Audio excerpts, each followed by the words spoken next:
This is the IBJ podcast for the week of September the 9th, 2019. I'm Mason King. This graph makes a lot of people nervous. Why? It appears to predict that America is about to go into a recession. Our view is a recession is eventually likely in the next couple of years. Factory activity declined to the lowest level since January 2016. How worried are you about a recession in the second half of this year? I think that's a little early to call a recession. I think if we do end up with a recession, it's probably a 2020 event. Okay, folks, it's time to batten down the hatches and put yourself on a strict budget. We've been hearing warning bells for an impending recession for several weeks now, though you probably could say that we've been hearing about an impending recession for the last 5 years. Few are willing to predict when it might hit. After the Great Recession a decade ago, you've probably been suffering traumatic flashbacks of the stock market swoon, real estate foreclosures, and wave after wave after wave of corporate layoffs. And it's completely understandable if you feel like folding into a fetal position while clutching all the money from your cashed out investments. But there is probably a better way to go about planning for a downturn. So I have hot-footed it over to the office of IBJ financial planning columnist Peter Dunn, aka Pete the Planner, so we can discuss the best ways to prepare.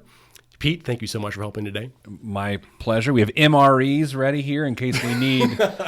If things get real bad during the interview, we have ready-to-eat meals. I've got the ticker going on my laptop. Good. I think we're okay today.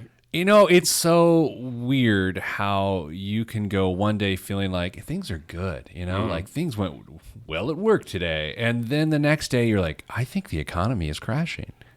It's really strange. And I'll be honest, I feel that way from time to time. I think that's the nature of the 24-hour news cycle, though, too, which arguably is a little shorter than that now, too. The 5-minute news cycle. So, but if you're listening right now and you've had uncertainty in the last 4 or 5 months about the economy and the market, I get it. Me too. Let's go back and just pay service to ourselves 10 years ago. What was your most enduring memory, or what is your most enduring memory of the Great Recession?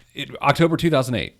I'm sitting in a green chair that was in my bedroom, and my pug named Otis was sitting on the back of the chair, and I was calling clients saying, something's weird. We just need to hang on. Are you doing okay? And I'll never forget it. There's a picture I took of that day with me and my dog calling clients when I was a financial advisor. It was scary. It felt really big, and it felt different. Mm-hmm. I don't feel that way right now, but I'll be honest, a year before that recession, maybe it did feel like we feel right now. I remember from that March of 2018, and my dad was saying, you need to take a serious look at your position in some of these stocks. And I'm like, stocks go down all the time. This isn't a big deal. And I guess we need to say, here's the thing. The market has not only recovered, but it surpassed, the highs then. So to get out at any time in 2008, unless you were going to take a position counter and write it down, you would have been better off just leaving your money alone. Mm-hmm. Always important to say because, facts still matter. So in retrospect, there were several dynamics that led to the Great Recession. Historians will point to the subprime mortgage crisis and then the housing bubble. There were global trade imbalances and at some point to the deregulation of the financial industry. It's a confluence of all that stuff probably. From what I've heard so far, and I think you've kind of intimated there, that it doesn't seem like this one, assuming there is this one, would be so bad. Is that what you're feeling? Yeah, I think there are recessions over time, and that obviously rarely is it the Great Recession. I think we could have some economic contraction right now. It's very possible that that's occurring, but I don't think we're going to have this big an impact. But that doesn't mean individuals will not be affected. There will still be layoffs. There may not be mass layoffs, but there'll be layoffs. There will be foreclosures. There will be different markets, like the housing market, that could see some correction. And I think a lot of times when you feel these things coming, and then the solution from our leaders is, well, if people spend more money, if consumers spend more money, that'll save our economy. Well, that might arguably be true. Rarely, Mason, is that the best thing for the individual. And that's where I put most of my focus. Well, that's fascinating because I know that you subscribe to a concept called the dependency rate, which I interpret as being kind of about spending. Can you explain that? Yeah, so the idea is, how dependent are you on your income? If you think about this for a second, If you spend 90% of your income and you save 10% of your income, that means you are dependent on 90%. That is what you do. If you save 20% of your income, that means you're dependent on 80%.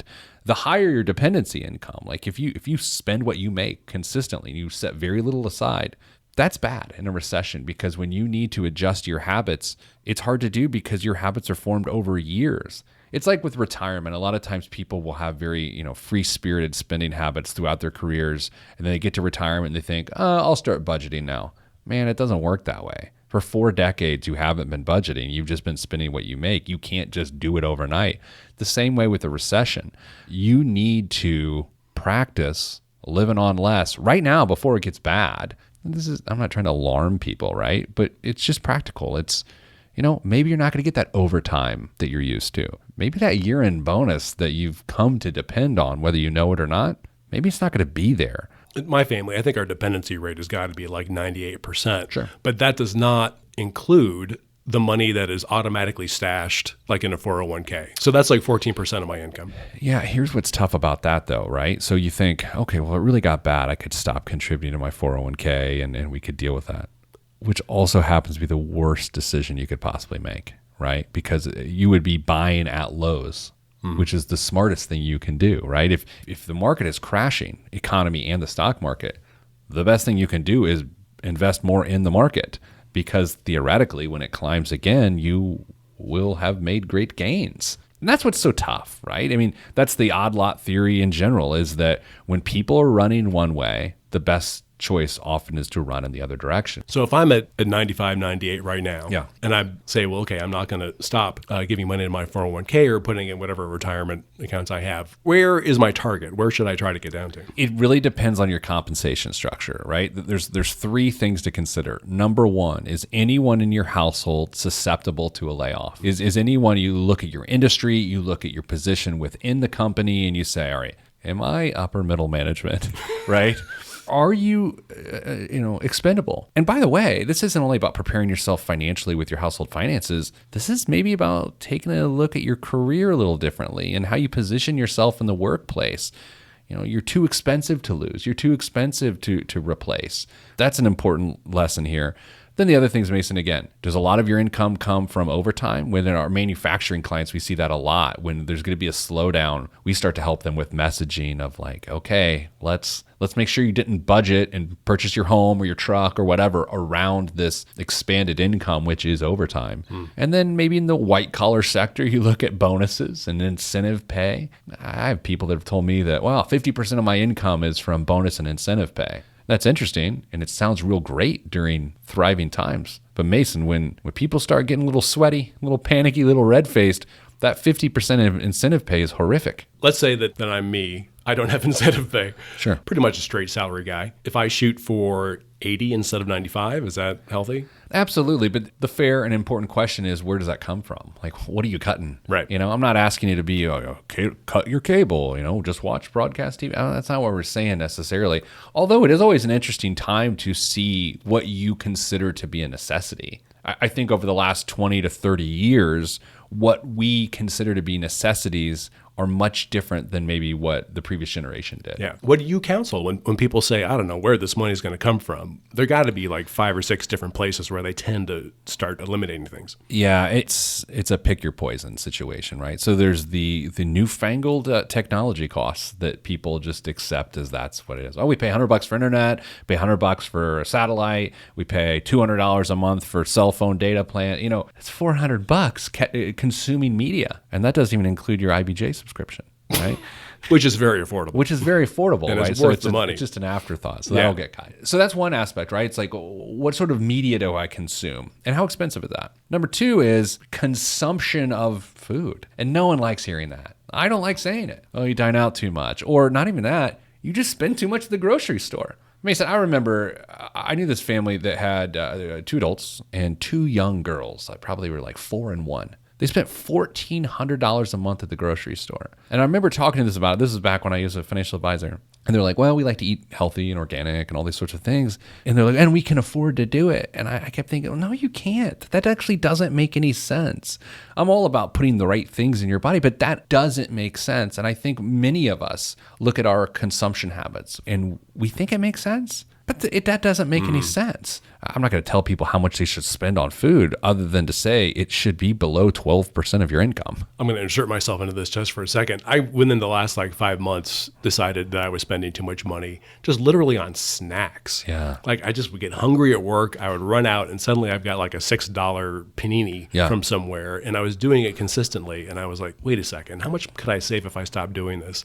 It works out to about $3,000 a year. I also got rid of paid parking. I now walk a mile to work every day from the outskirts of downtown, which ends up being great until the snow. And I save probably $1,200. It's like on the weekends, do we really need to drive everywhere? Or why do we drive 2 cars on the weekends? We could drive 1. Now with the red line, can you actually make transportation changes? Maybe I can explore this instead of a car payment. Maybe we have one family car that saves us $300 a month, and maybe I use public transportation. Again, that's not the solution for everyone. The bigger point here is this: grab your bank statement and just start looking through it. Because what I know about us is we gather obligations and then we just increase our tolerance for those obligations. Hey, let's take a quick break to pay some bills, as they say, and we'll be right back with Pete the Planner. The IBJ podcast is sponsored by Krieg DeVault, a trusted and dynamic law firm representing a wide variety of local, regional, and national clients. Committed to each other and to every client, Krieg DeVault prides itself on integrity, professionalism, respect, and excellence. Financial institutions, global manufacturers, national healthcare providers, and successful organizations of all sizes and market focus rely on Krieg DeVault to create innovative and successful business solutions. Connect today at www.kriegdevault.com.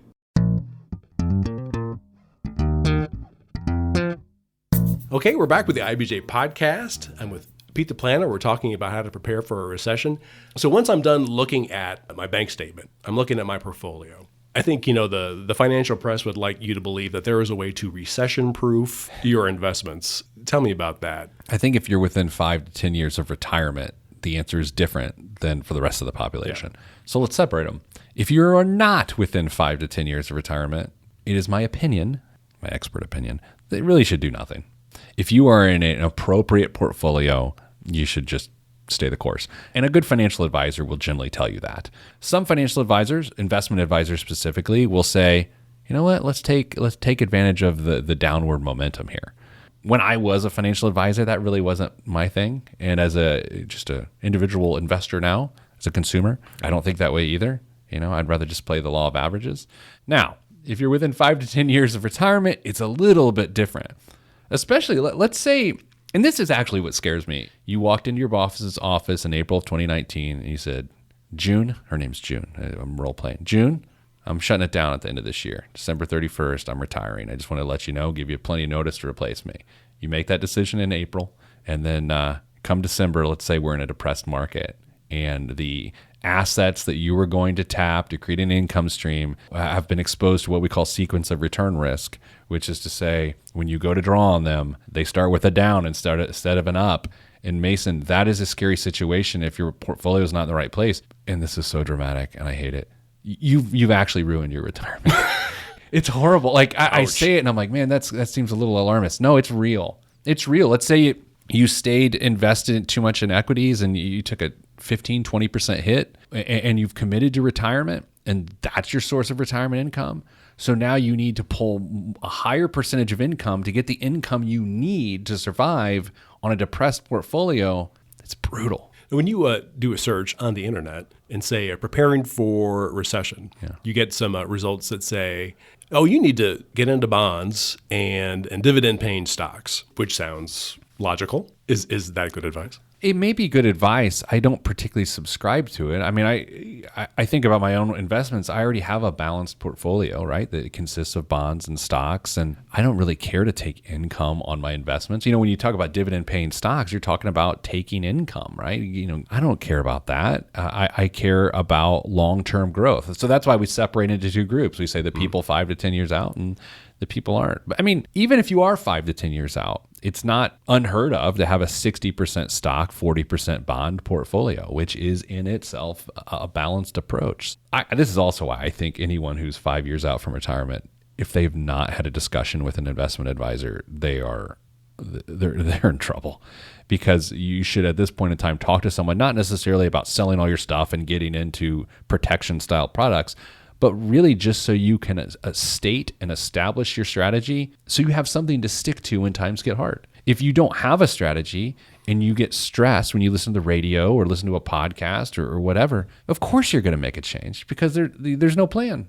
And that's bad. I've got a buddy who is a pretty level-headed guy, but he's like, I want to take my winnings and wait for this next recession and then get back in. How far away from retirement is he? Probably 15 years. In my opinion, that's a bad idea. It's tantamount to timing the market, essentially. He is trying to take the high and then buy in the low, but you know when the low is. There was a stat years ago that basically the market had finished down something like 9 times from the 1970s to current time at the end of the year, the S&P 500. And in each instance, within 5 years of that down year, the market had to recovered and surpassed the previous high. And so if you have a 15-year time frame, I don't understand why you would do that, because it's being out at the wrong time that's so bad, because you're never going to buy back in when you should. You know, when times are the darkest, when you were like, oh my gosh, it's never going to recover, that's exactly when you should buy. Mm-hmm. But if you don't have a real strategy, you can't get yourself to do that. Yeah. I hope I remember this correctly, but I think one of our other columnists mentioned within the last couple of months that when you try to time the market, the problem is knowing when to get back in. And if you miss like the 10 best days of a recovery, you have seriously hampered your recovery. I mean, that is 100% true. It gets down to days. The average consumer, the average investor thinks, nah, I'm okay. I'll just grab it on the way back up. No, it doesn't matter. At that point, you've lost. All in all, as you look at how do you protect yourself from a recession, it's really about stability. You know, what can you really take when you start getting bumped? Do you have short-term stability? You know, can you handle a temporary job loss or a long-term string of unemployment? Can you handle an unexpected bill or the loss of extra income? How does a recession affect your long-term? Generally doesn't. And how does it affect your midterm? So for a lot of people, that means college planning for their kids, maybe the purchase, the idea that they want to buy a family home. Maybe it delays that appropriately. To buy a house anyway when you're getting into recessionary times is actually generally a bad idea. What about selling? What if, hey, I've got this lake house that I know I want to unload, and you know we might be headed into a shaky area. Should I try to get rid of that as fast as possible? I'll just say we have a rental property, Mrs. Planner and I, and we are likely selling it soon, and it's for lots of reasons. But one of them's like, you know what? If there's a market correction and we've got to wait for time for the market to come back up, I don't want to mess with it, because that might be a period of time in which I'd rather have the proceeds from it.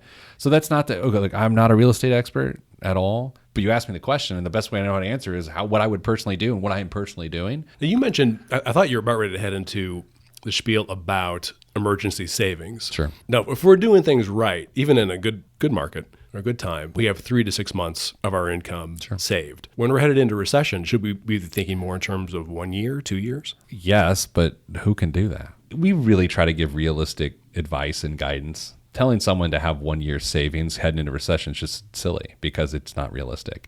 I think the average person has 3 months. They're ahead of the game. When we talk about milestones, like for example, like buying or selling real estate, there's also healthcare considerations. If I know that I'm going to need a procedure down the line, should I do it now while I still know I have health insurance? I'd do it now. I mean, that makes a lot of sense. There's logic to that, right? And it's not necessarily about job security or coverage security. It's that sometimes it's like, you know what? We can make that work now. What I don't know is, can we make that work later? I think sometimes people keep too much flexibility and say, oh, we could always do it later. I don't know. Maybe you just get that taken care of now and you begin to create a strategy of handling those costs or even paying it off over time. What about debt? I still have $5,000 left to pay off on my credit card. Should I try to pay that off as quickly as I can? Or should I throw that money into my savings instead? If you have less than 1 month's savings, your primary goal is to get at least 1 month's savings. If you're beyond that, if you've got 1 to 3 months savings, then absolutely tackle the debt. When we knew we were going to talk about this topic today, my mind kept going to one scenario that we try to help people through. It's when people find out they're expecting a child, and the first child specifically. And so there's this several month period of time in which you have to prepare for something that you can't possibly prepare for. But financially, you start to figure out, it's like, well, maybe someone's staying home, or maybe there's daycare costs, or maybe there's delivery costs, all these sorts of things. And so then you've got this period of time to really say, we're going to use the pregnancy as this on-ramp to creating stability. What most people do, Mason, is they wait until the baby's here to figure it out. Same thing with a recession. If we feel like something's about to happen, there's no negatives to preparing for it now. But once it hits, once people start losing jobs and all of this, whether it's now or 10 years from now, 3 presidents from now, who knows? It doesn't hurt you to prepare for it now. And once that stability is achieved, it is now stable, right? And I think that's interesting, is this idea of like, let's say I'm wrong. Let's say that this podcast becomes pointless 9 months from now. You're still better off by preparing for this. So what's the number one thing on my to-do list? Grab your spending statements and just have a planned discussion around it. Don't do it spontaneously. That's a bad idea. Ruin a night, ruin a weekend, ruin a Saturday. Don't do it. But just say, hey, look, next Tuesday, can we just go through our spending? Because if there's a recession, I want to know what sort of risk we have. And then really begin to assess what these new habits that maybe you don't know that are there, that are there. And say what can go away if it has to go away.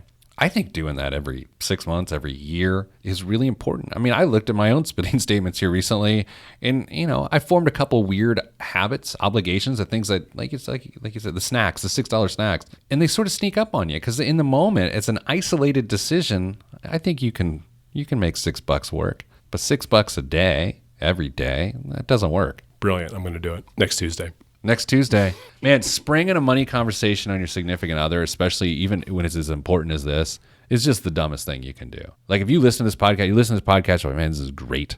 I'm going to go home. I'm going to talk to my spouse or my significant other. Don't. Send them a text and say, next Tuesday, can we talk about money? Nothing's wrong. I just don't want to spring the conversation on you. And they will appreciate you so much more. You may even get a hug when you get home. Brilliant. Pete, thanks so much. My pleasure. My thanks again to Pete Dunn.